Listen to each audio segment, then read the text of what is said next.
In last week's episode, Malin and I visited Elfin Cove, a tiny community built on boardwalks.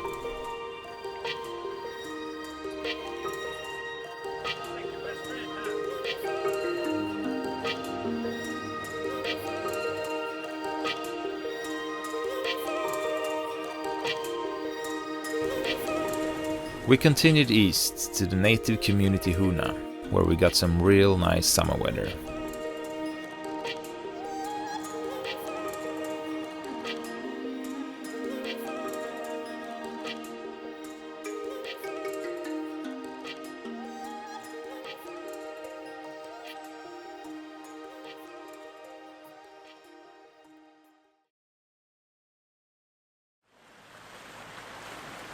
The day started early, by leaving Huna just after sunrise. We were a bit tired, but that changed quickly when we saw several whales near the boat. We have a long day ahead of us. Today we're going to do around 75 nautical miles before we're anchored again. Or maybe we go to a dock, we haven't decided yet.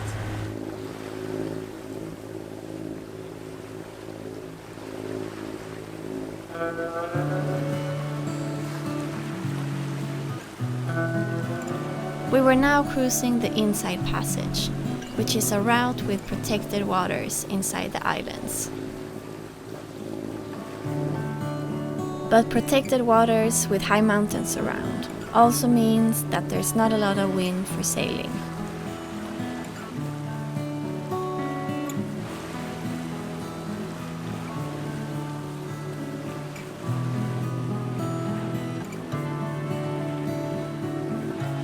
Our AIS showed several boats ahead of us in the same place, and as we got closer, we found out why. It was a big pod of humpback whales, feeding in a very special way. It's called bubble net feeding, and is a complex feeding collaboration between as few as 2, but usually around 4 to 6 whales.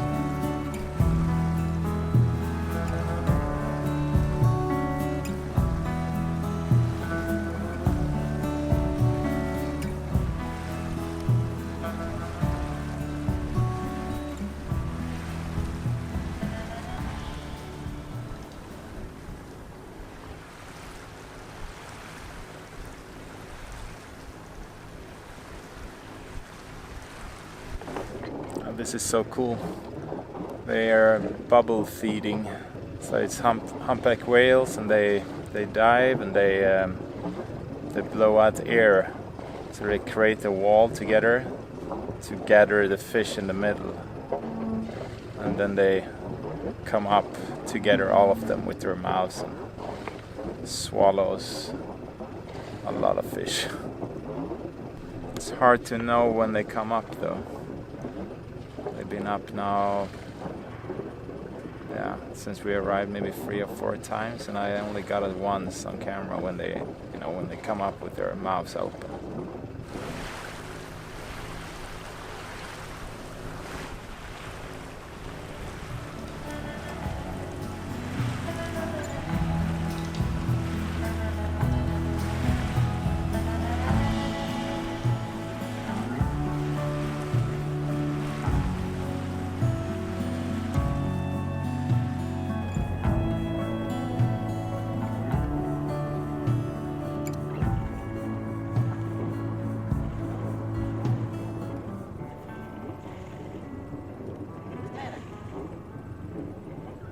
Yeah.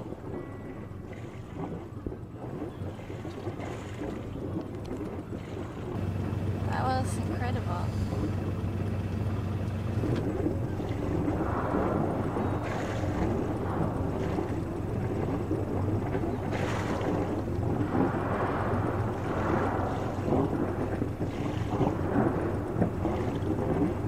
Going down again. Humpback whales migrate vast distances every year and only feed during the 6 months of the year that they spend in the north.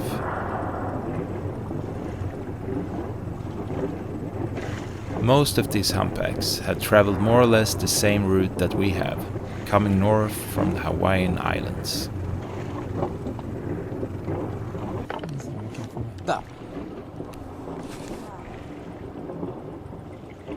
No.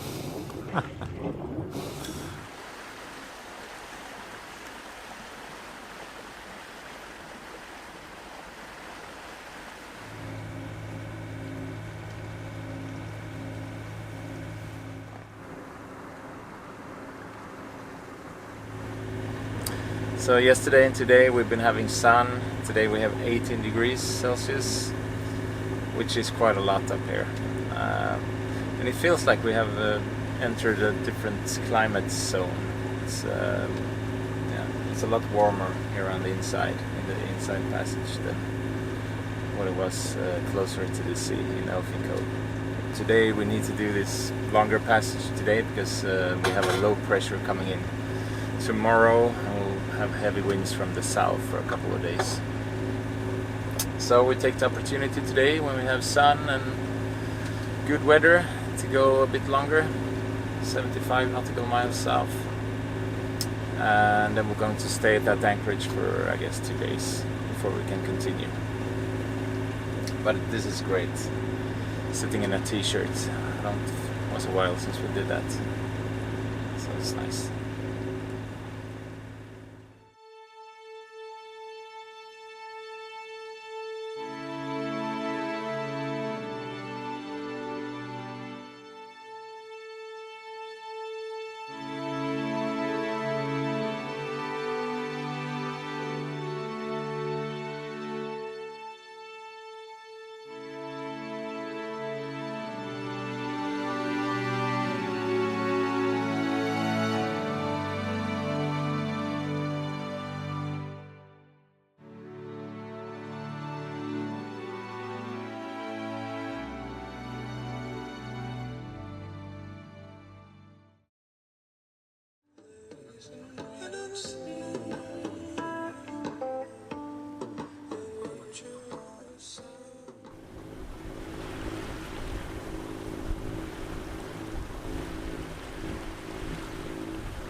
I'm just sitting here soaking up the sun and admiring the snowy mountain tops over here.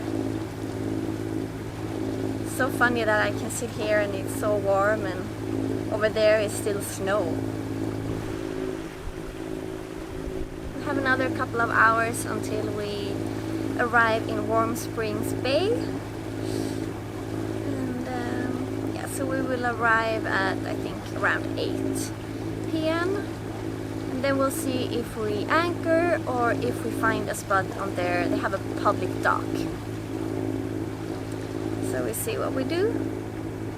I'm really excited to go to this place. We've heard it's beautiful, and they have a trail like that goes. There's a boardwalk that goes to a lake. And it's going to be nice to stretch our legs a little bit more. Looks really tight. But it isn't. But from here it looks like we're heading in between the mountains over there. So it looks really narrow from here, but pretty cool.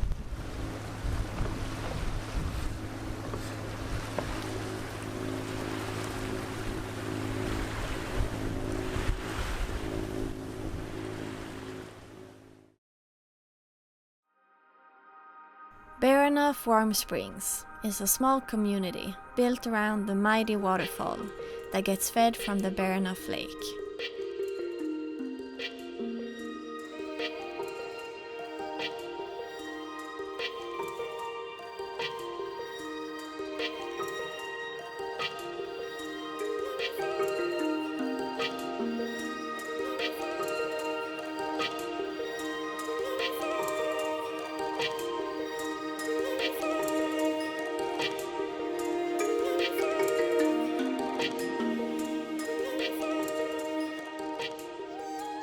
From what we've heard, the small village doesn't have any permanent residents year-round anymore. Nowadays, there's only a caretaker stationed here during the winter months.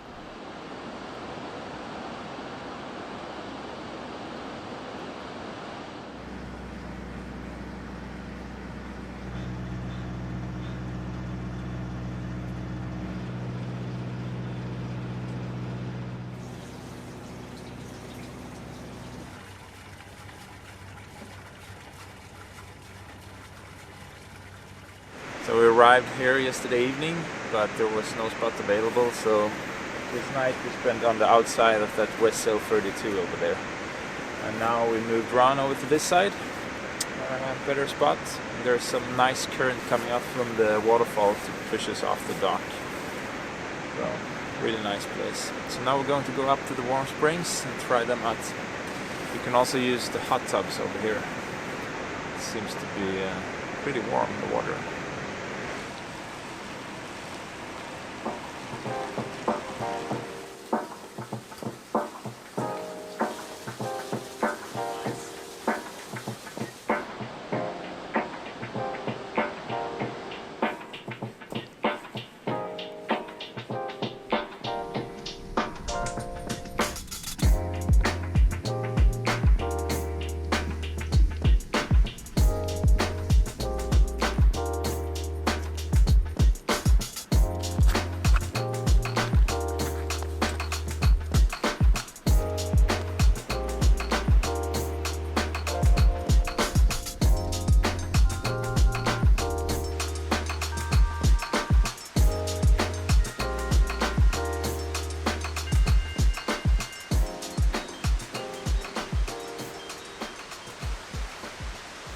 Blueberries.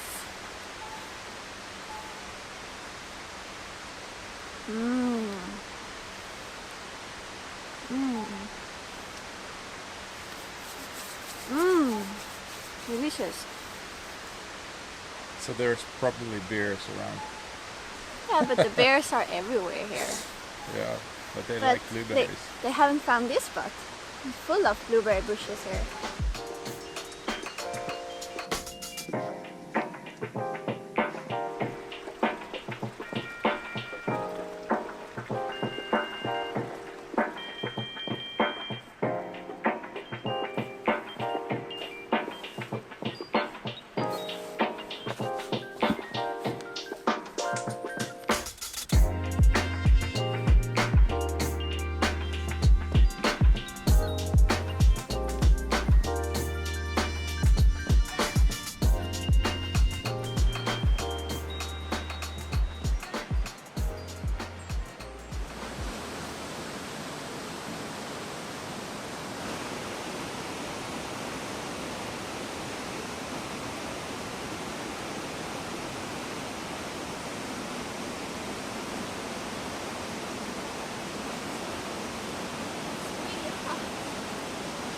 Really hot.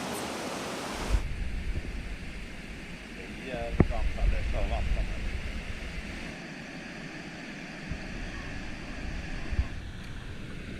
Ska du gå i det? Ja. Det känns som man ska bränna sig. Det är så halt.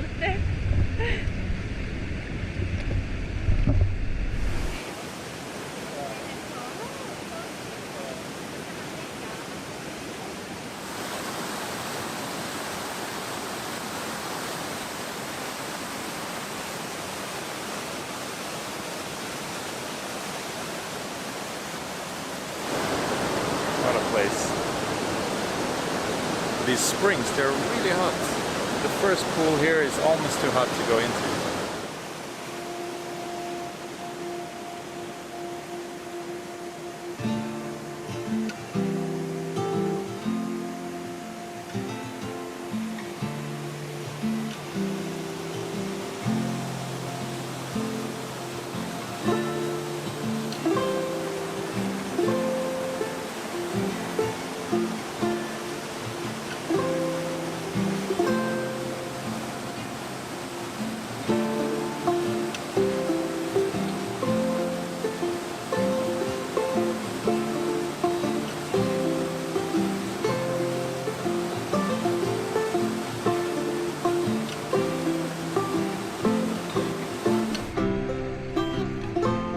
There was a smell of rotten eggs in the air, and even though we often associate the smell with sulfur, it's actually the result of bacteria feeding off the sulfide, and by doing that creating the smelly hydrogen sulfide.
it's nice, but up there it's so hot. And the contrast between water in the fall and in here, the pool down there is really cold. I guess this water is maybe, I don't know, 40, 45, and in there maybe 8, 9 Celsius. The hot springs have most likely been known and used for centuries by the indigenous Tlingit people, and it's easy to understand why. Even now in the summer, it felt so nice to soak in the mineral-rich hot water. Imagine coming here in midwinter.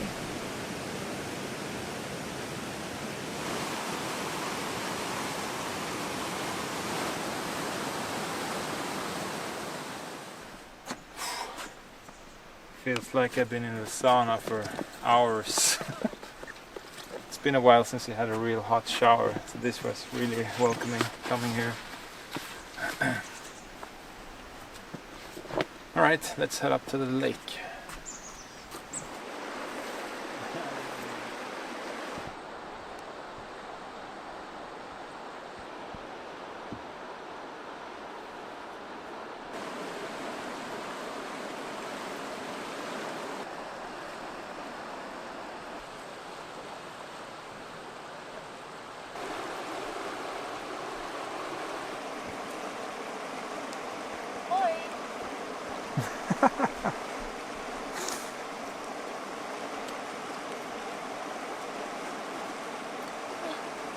Some rock climbing.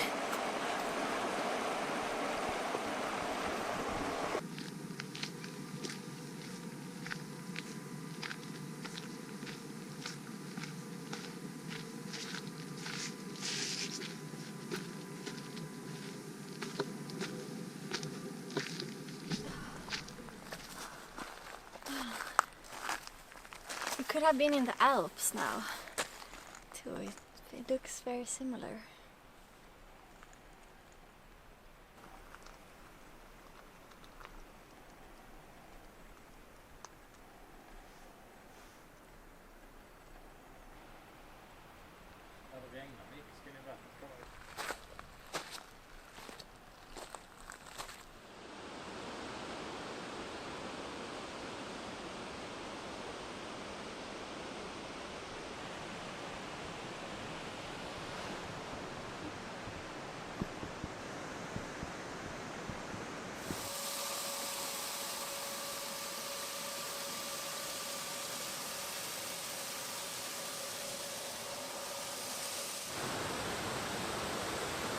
Warm Springs Bay was such a special gem, and it left us warm both on the inside and the outside.